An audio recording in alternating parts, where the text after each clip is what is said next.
This Combi-Camp has been standing in front of our house the whole weekend, and we have been really excited to get this out on the road. We have had the weekend to go and pack it, and it's really interesting because everything we need for a whole week, it's in here, and it's only 750 kilos, and it's really great.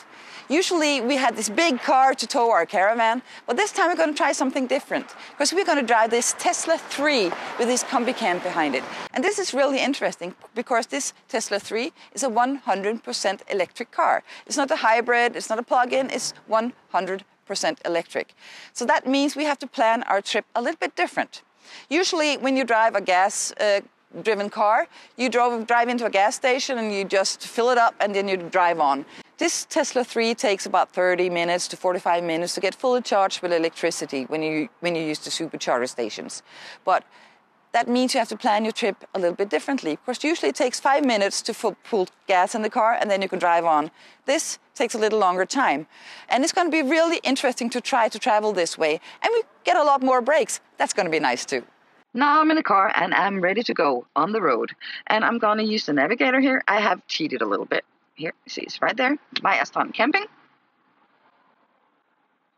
And now it's trying to figure out how I get there. Oh, it says here I have to charge on the road, on the way over there. This Tesla 3 is a long-range model, so usually I don't have to charge on the way when I have to drive 300 kilometers. It usually has to be charged every 500-600 kilometers. But since I have something on the trailer hitch, I have to charge on the way. And the funny thing is, and the really great thing is, that as soon as I put the Combi-Camp on the trailer hitch, this car discovered that there was something there, and it put this automatically in camp mode. When this car goes into camp mode, it deactivates some of the security functions. It deactivates some of the cameras. Because this car has, like, I believe it's 12 cameras all the way around. And if they were active when I had something on the hook, it would believe that I had someone driving right behind me all the way. So all those cameras back here, they are deactivated when this car goes into camp mode. So let's just get on the road and see what happens.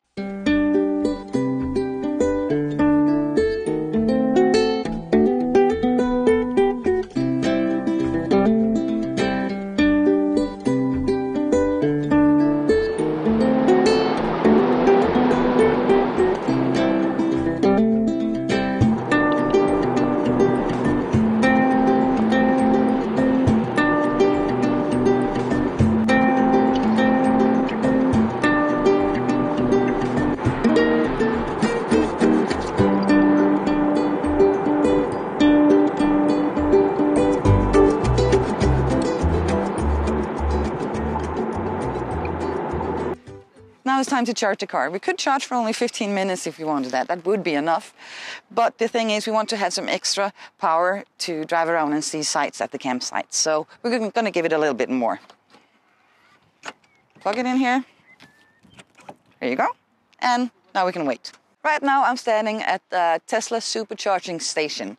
And the good thing about this is that it goes much faster than if you charge at a normal charging place.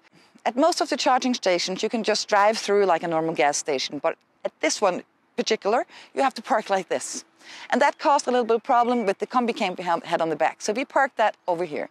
But luckily it's not a problem because there's a lot of room here, so we just parked it there and then we backed up here and started to charging there. The way you pay for it is that you use the Tesla account, and in the Tesla account you have added your credit card information, and the money is just drawn from there automatically.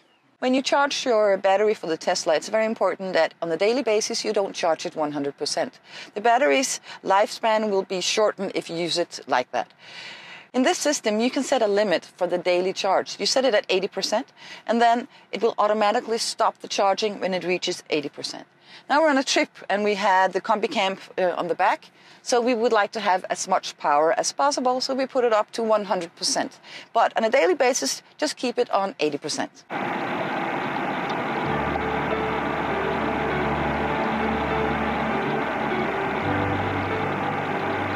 Now we're done charging the car, as you can see here, 100%. And we have charged for 131 Danish kroners, and that is not very much. It's a lot cheaper than putting gas on the car. Now we have to go over and pick up the Combi-Camp and then hit the road and find the campsite. We were going to Combi-Camp Camping on the west coast of Jutland, Denmark. We really love the coast along the North Sea in Denmark a lot, and since we had not been to that campsite before, we were looking forward to visiting this site.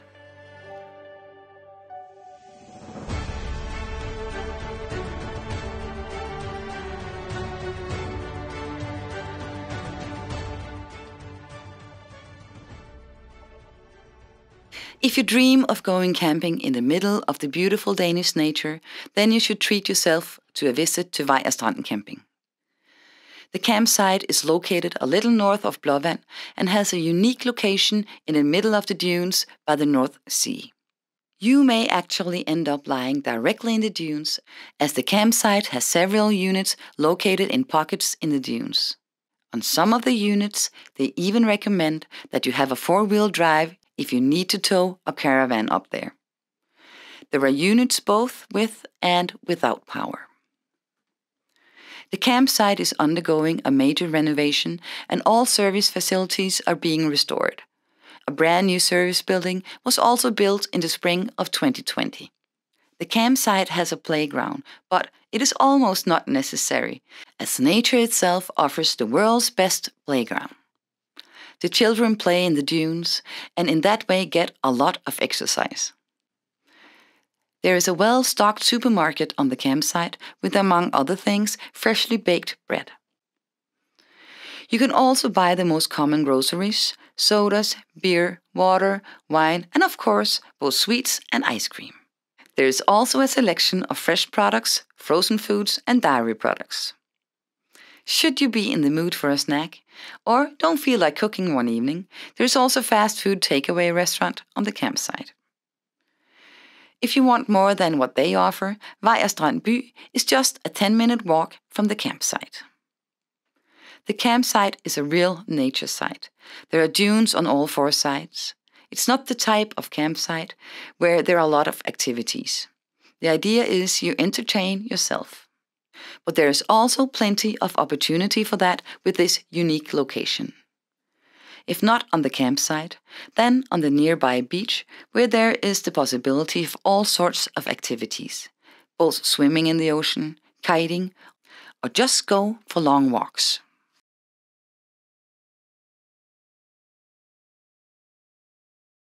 Not very far away from the campsite, you will find Vejr Strand City. And city is maybe a big word, but it's a little town. As you can see here, there's some stores and there's some restaurants, some cafes. And it's really a cozy little town. And there's also a big playground here for kids. So you can sit here at the cafe at the corner, look out at the dunes, and the kids can play here and you can have a beer and a snack and have a good time. Vejr Strand fully lives up to its name. The beach is absolutely amazing. The whole west coast of Denmark has a really, really beautiful coastline. Oh, I have to watch out for the water here because it's getting a little closer. All the way along the west coast there's a beautiful, beautiful coastline. And here's really special too, as it is many other places. Here you can go from the city and just walk 5 minutes and then you're down here on the beach. The beach is really pretty, it's wide, and you can drive down here with your car, with your caravan, with your mobile home, with your Combi-Camp, whatever, you can drive down here and stay here all day long. When it's a sunny day, it can be really beautiful down here. You can bathe, you can just sunbathe and jump in the ocean. But today it's a little bit different. The water is a little bit dangerous today, even though some people are trying to bathe, but you have to be a little bit careful.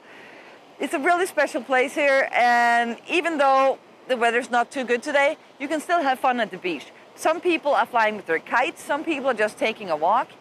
If you go down here by night, this place has the most beautiful sunset you can imagine. If you look over the ocean, this is an ocean, and the sun just goes down right here. When we get home at night and been out having a lot of experiences during the day, it's really nice coming home to this awning.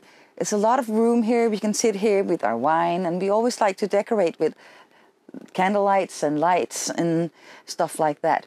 And it's really nice, it's really important for us to sit here in the evening and talk through what we've been seeing and experiencing during the day. And at the moment, even though it's July, it's kind of windy outside and kind of cold. But since we have electricity on this unit we have, it's not a problem at all. Also because the Combi-Camp has electricity as well. So we just plug in our heater here and we turn it up to 20-25 degrees and we can sit here and have a really cozy evening. And that's how we like spending our evenings. We like sitting here talking through what we have been experiencing during the day. We slept very well in our combi camp. This is probably because a lot has been done to achieve good sleeping comfort.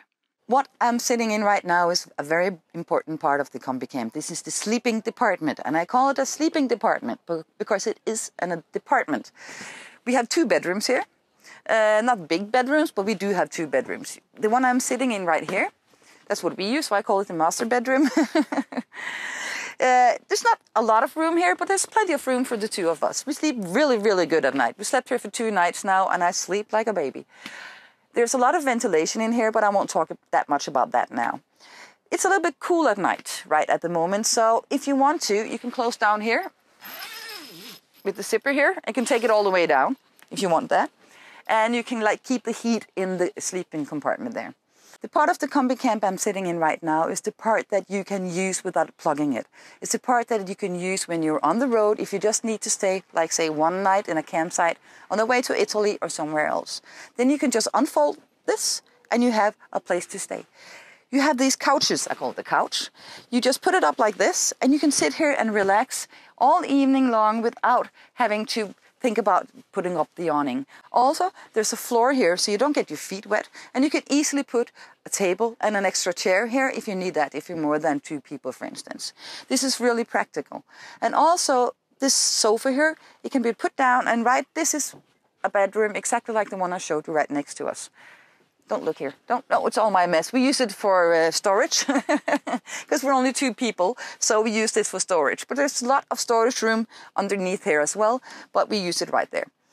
Another good thing here is the light. Please notice all the light. It's so good.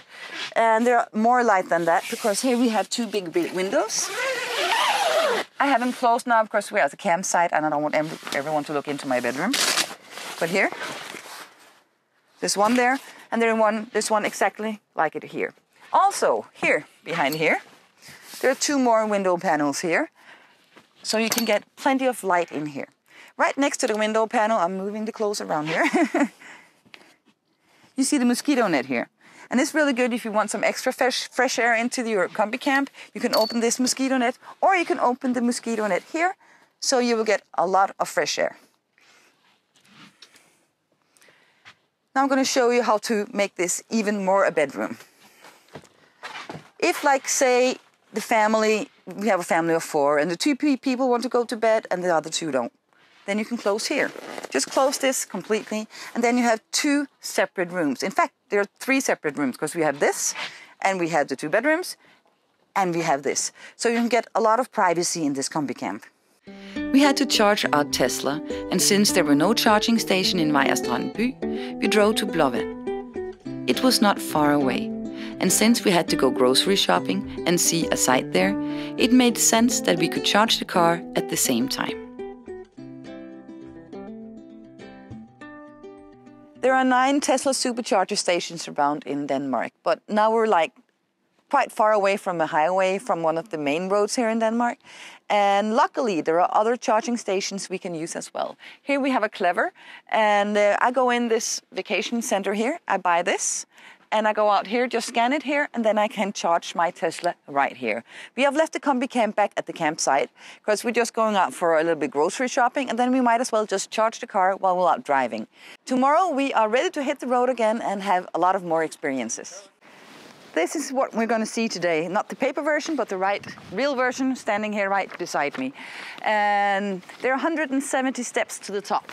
And I think I will be quite tired when I get up there, because my physical shape is not good at all.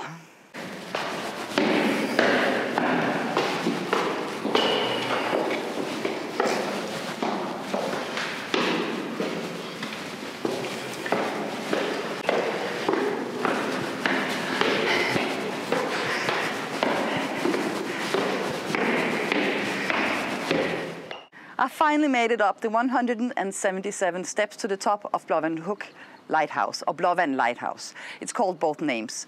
Up here you have an amazing view all around Jutland. You can see down there many kilometers. You can see up there many kilometers. You can see in the country many kilometers. It's really amazing view from up here. The first time there was built a lighthouse here was in 1888. And 12 years later, they built this lighthouse. It's a lot bigger and it goes like 39 meters up in the sky. It means that this lighthouse is more than 100 years old. And that's quite impressive because it's in use today as well. For the first 46 years, it wasn't run by electricity, it was run the old-fashioned way. In 46, it got installed electricity, and the light bulb in here is 1,000 watt. That's quite a bit. So you can see the light from here, 22 kilometers all the way around. That's quite impressive. And look at this view, isn't it amazing? I think so. Back home from Blåvand, it was time for dinner. Cooking is not a problem in our Combi-Camp. The kitchen is in fact very well functioning. Here in the awning is what I call the heart of this Combi-Camp. Here's the kitchen. I love preparing food, I love preparing good food, and that's what I do right here. This kitchen is not like the biggest kitchen, but it's really working really well. I have everything I need here. Just when we arrived, everything was chaotic, everything was standing all over the place. But the moment you figure out where to put the things and where it's right for you, then it's very functional. I have everything I need in this kitchen. I even have water. It's not hot water, it's cold water, but it's really working well. And the good thing is that my water supply is in a storage box. I can take it and I can go fill it in with water and put it back in, and I have running water here in the kitchen. Right next to the sink I have my stove, and I have good room for 3 pots and pans here, and it's working really well. And I of course boil water here if I need hot water for the sink as well.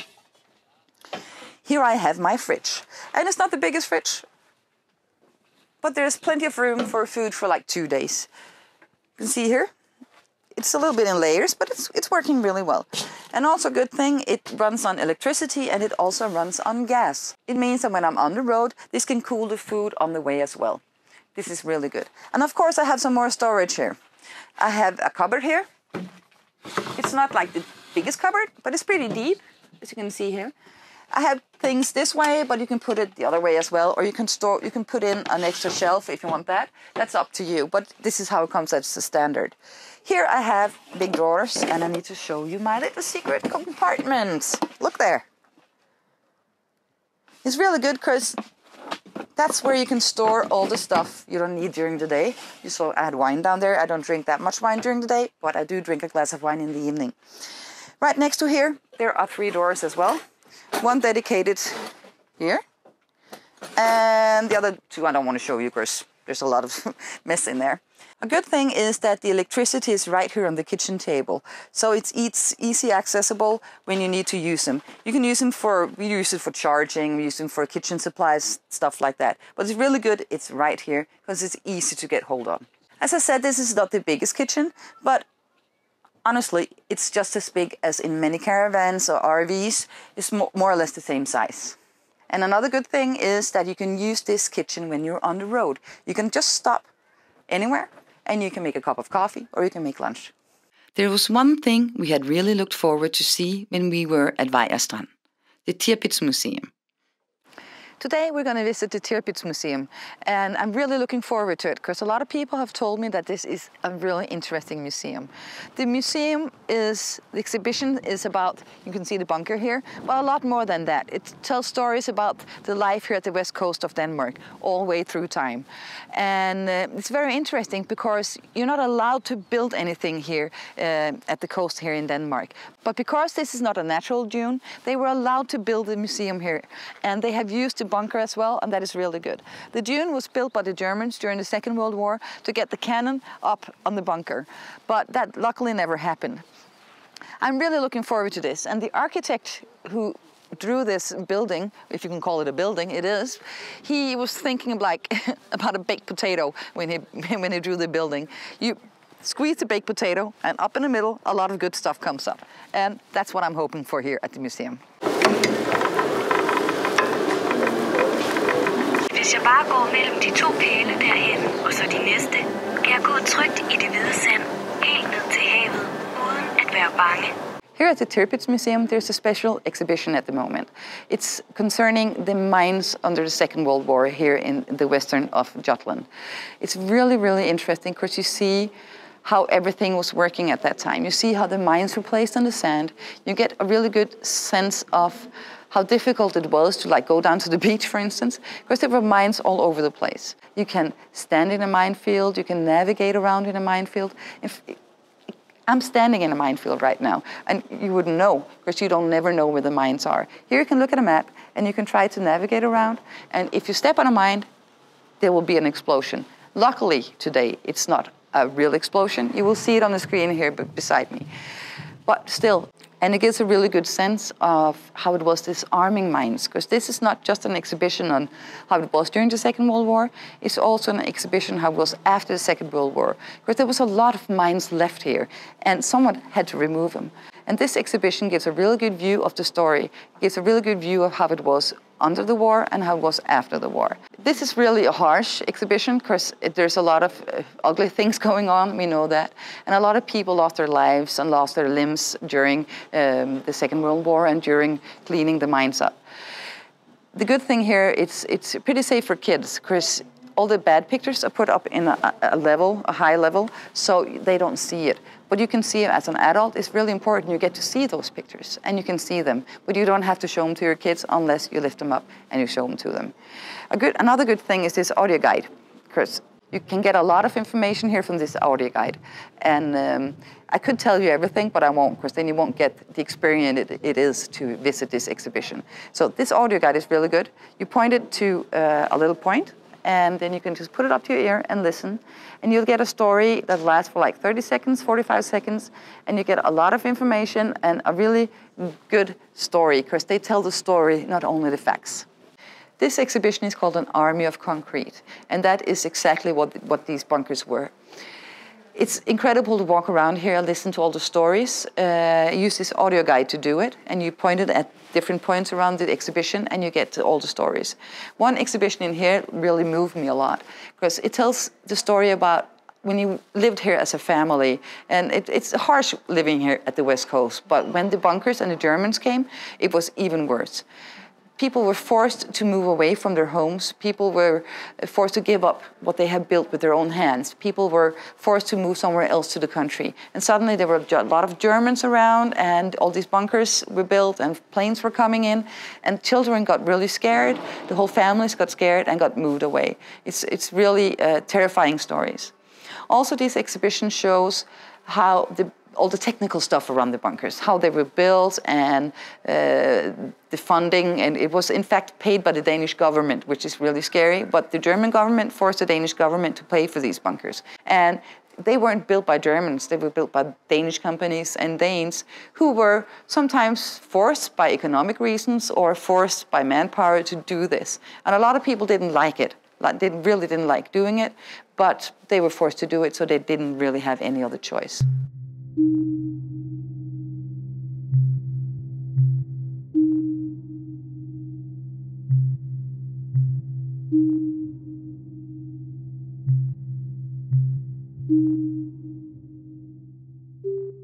Here at Tirpitz, there's an exhibition called Gold of the Sea.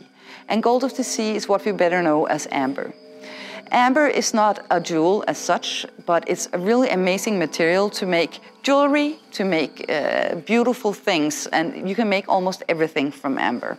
When you walk around this exhibition, you see a lot of really great information. You see how you make amber, or how the earth makes amber, and how many million years it takes. Because it's not just something you make in a day or two. It's really amazing and really fascinating to see how this material is so unique. Because you find one piece of amber, and it's not like another piece of amber. It's not like a diamond in a ring. We more or less can't see the difference from one stone to another. Here you can really clearly see the difference from one piece of amber to another. And that is maybe what makes this stone so fascinating. And I will call it a stone, but it's more or less a piece of something, because it's not a stone. Remember the movie Jurassic Park? Yeah, you probably do. There's a story about this piece of amber. And they found this mosquito in this piece of amber, and that mosquito just sucked blood from a dinosaur right before it got stuck in the resin.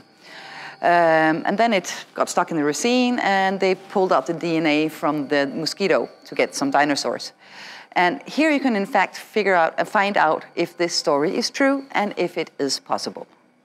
Also, there's a lot of good information around here you can get from this audio guide. You just point it at the points, and you walk around and get really great stories on how you find amber and the life of people who look for amber, and a lot of really nice information. The good thing about this is you can put your own headphones into here and use them, or you can just point it and put it up to your ear. And the funny thing is, you see people walking around like this and you think, yeah, you're on the phone now, you're talking on your cell phone. That's really rude doing that in a museum. But no, that's not what's going on. The thing is, you get really good stories and really good information from this audio guide. So people are not rude, people are not on the phone, they're just getting a good story.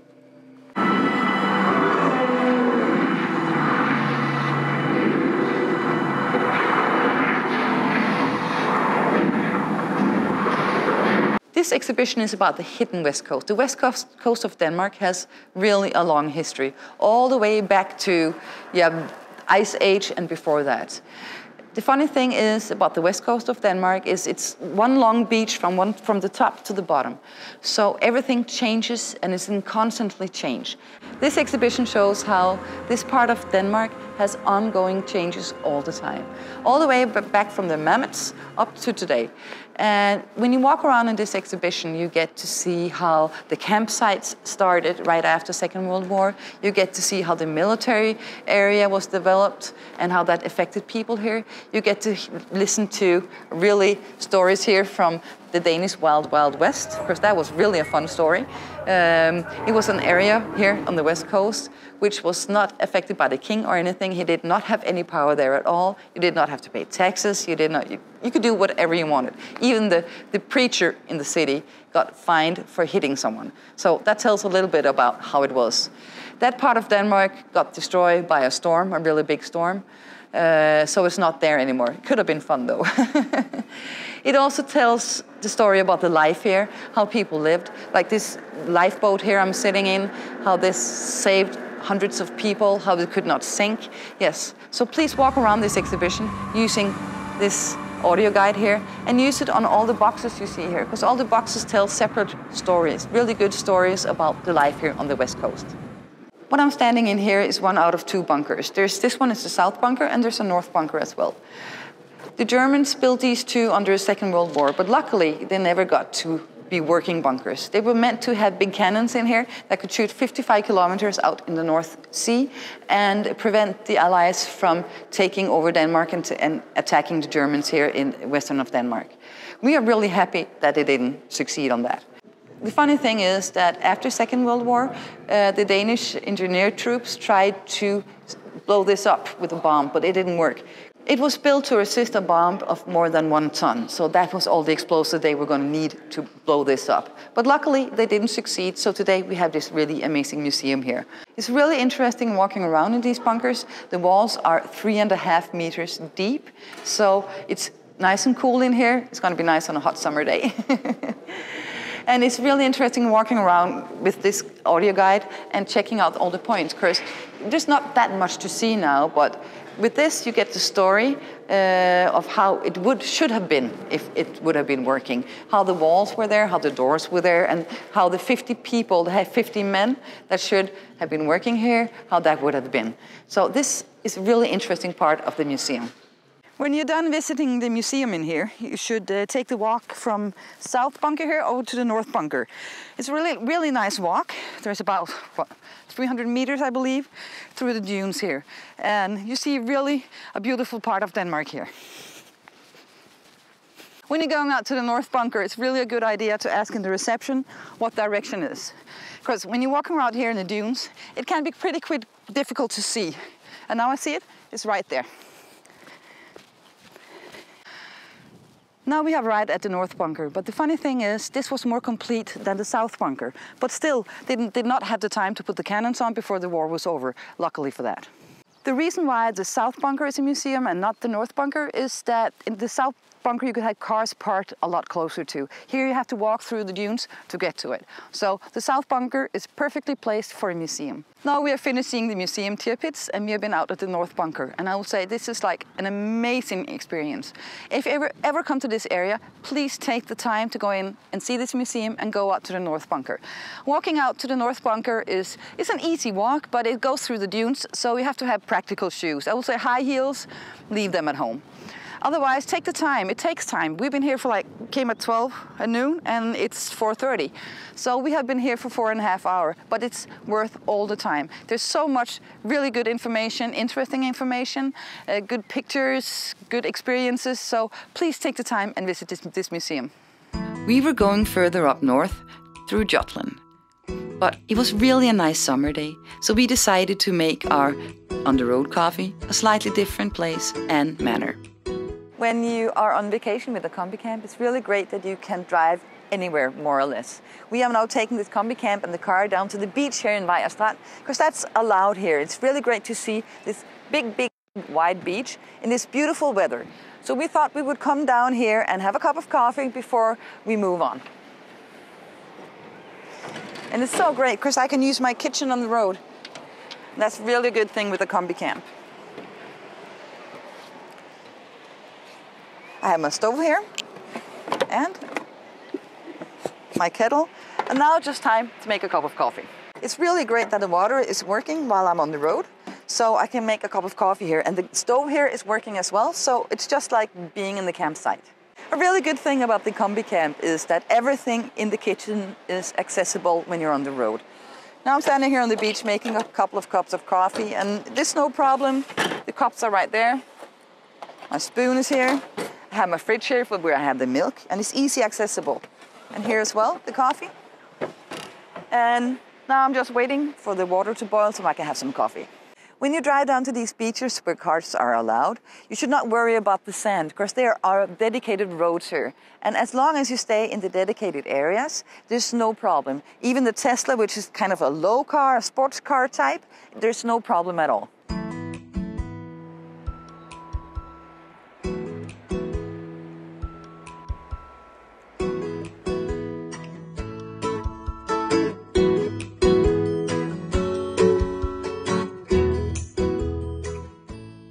First of all, I'll ask you to just use your ears and listen.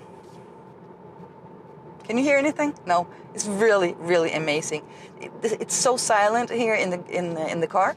It doesn't have an engine as we know it. It's run on electricity and it has a big battery. So it doesn't have this engine that makes a lot of noise when you drive. So it's really, really nice to sit here and just, yes, in this silent room, more or less. Everything has been working really well with the car and the Combi-Camp, and it's been really good tow car, and the Combi-Camp has been really good behind the car as well. It's you don't feel it's there. It's very light. It's 750 kilos as a total, and 450 kilos as its own weight. So you don't feel it on the back of the car. And since it's not that high, it doesn't go above the car, there's no wind resistance. And that's really good too, because that means a lot on how long you can drive or how far you can drive. And it also makes it really easy to tow.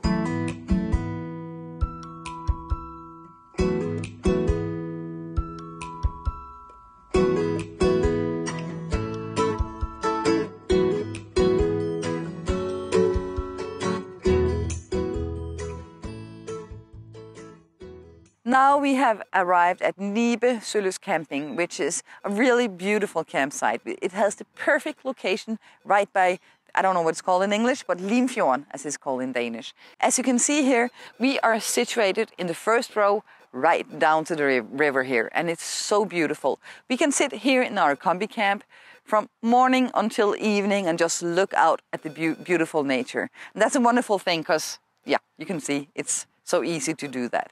This campsite is really great whether you're just a couple like us or you're a family with kids. It has like water activities where they have a water slides and a pool and everything, and has playgrounds, and it even has birds. That's really beautiful, and that's wonderful for kids, so they have a little bit of everything.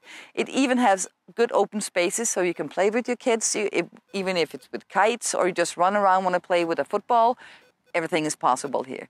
And at the same time, as I said before, it's situated right by the water. So if you want to go for a swim, that is possible too. It has been just as beautiful, and the maintenance on this campsite has been the same all through all the years we have been coming here.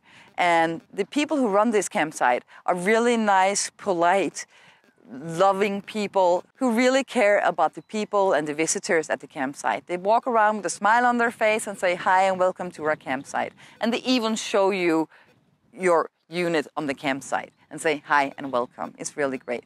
And it's really good location. It's 20 kilometers from Aalborg, which is one of the biggest cities in Denmark. And it's situated in this beautiful nature. But visit this campsite is really great. And believe me, you will not get a better view. When you're away on vacation, it's really important that you have quality time together as a family. Whether you're 2 or 10 people, it's still important. This awning gives every opportunity to have that quality time together. When you're away on vacation, it's really good that you can be in the same room and have a good time together, and mom and dad can stand here and cook, make food, and the kids can sit over here and make their drawings, sit with their iPads and do whatever they want over here, and we can still communicate and have a good time together. When you don't use this as a kitchen, it's still a part of the room, and you can put lamps on it, you can put candle lights on it, so it still works as a part of this big room. Another thing is, this is very flexible when you talk about the weather. Today, it's windy. It's sunny but windy, and it's not really hot outside, but it's not really cold either. So we have chosen to have this one part of the front rolled up here. And if it's really a warm day, you can choose to open up the front, and you can choose to open up the sides. If it's really a windy day, you can choose to have one side on, and you can choose to have the other side on to shield from the wind. This awning is so flexible that you can tailor it to whatever your needs are that specific day. In this Combi-Camp, there's lots of light. There's lights everywhere. And right now I'm sitting in the sleeping section, and there's usually plenty of opportunity to get light in here, but we sleep here, and we don't want people to look at us sleeping or changing clothes and stuff like that. But this is also the section that can be unfolded in like 2 minutes. So sometimes you use this all alone. You have 2 chairs and a table here, and when you do that, it's really nice to can look out and get some light in. And that is exactly what I'm going to show you right now. Now, look how much light and how much view you have right now. Imagine yourself sitting by the ocean. You can look out at the ocean and enjoy the view. Or if you just have a quick stop and go, it's easy to see yourself sitting here with 2 chairs and a table and just looking out and getting a lot of natural light in. One thing that's really great about being on camping is that you have a lot of light. You have the nature really close by. And when you're sitting in the awning, it's really great here in this Combi-Camp that you get a lot of light in. And you do that in this awning. Look at this, a lot of windows, a lot of light. But sometimes when you're done looking at the sunset, when you're done looking at the nature, it's really great that you can close the world out. And that's a good possibility here. Look at this. As you know, when it's dark at night and you have light in the awning, people can look in, but you can't look out. So you can close out the world. You can do it on this side, you can do it in the front, and then you can do it on the other side. Sometimes it's really great to get some light in at the same time, and that's a good possibility here, because this up here, you can just leave it open, and you can see the height. I have to be really tall for people to look at me here. I can look out, but people can't look in. That's really good. And it's really great in the morning too, when you wake up and you have closed all the blinds here, and you wake up, you still have some light in the awning, and you can decide when you want to see the world. Also, when it comes to luggage space, the Tesla 3 is really good. When you're on the road with a tent trailer like the Combi-Camp, you don't have any problems with the weight, but usually you have a problem with storage space.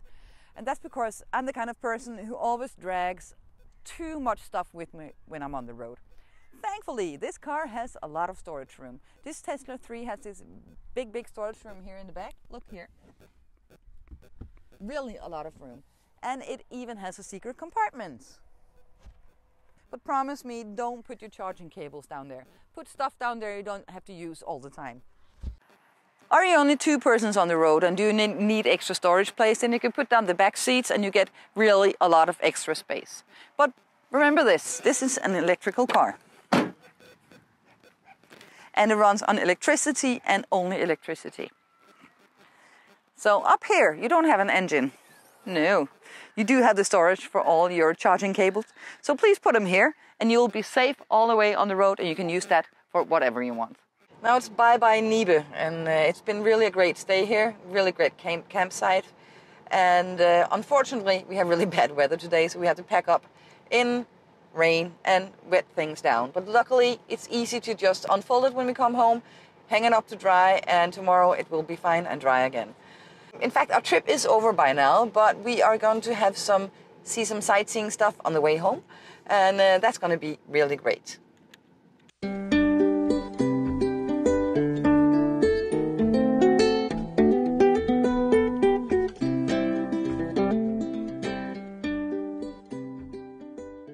We have stopped here to see this site, and it's a church. It doesn't look like a church. It's called a troll church. There's a funny story about this, because they used to live, they say, there used to live a bunch of trolls on the other side of this Limfjorden. They were so tired of hearing the church bells, so they threw this big rock to try to eliminate that church that they were hearing. But they didn't succeed, and the rock stopped right up here. There's another story, and that is a lot of occult things are happening up here. And that is day or night or all year round. We don't know if any of these stories are true, but anyway, it's fun to see this place. Have your own stories in mind, and you can make your own images in your head while you're seeing this thing. Another really great thing is that we have the Combi-Camp behind the car here, and it's really easy to stop on the way and see sights on the way, because the Combi-Camp is not that big, so we can park more or less anywhere.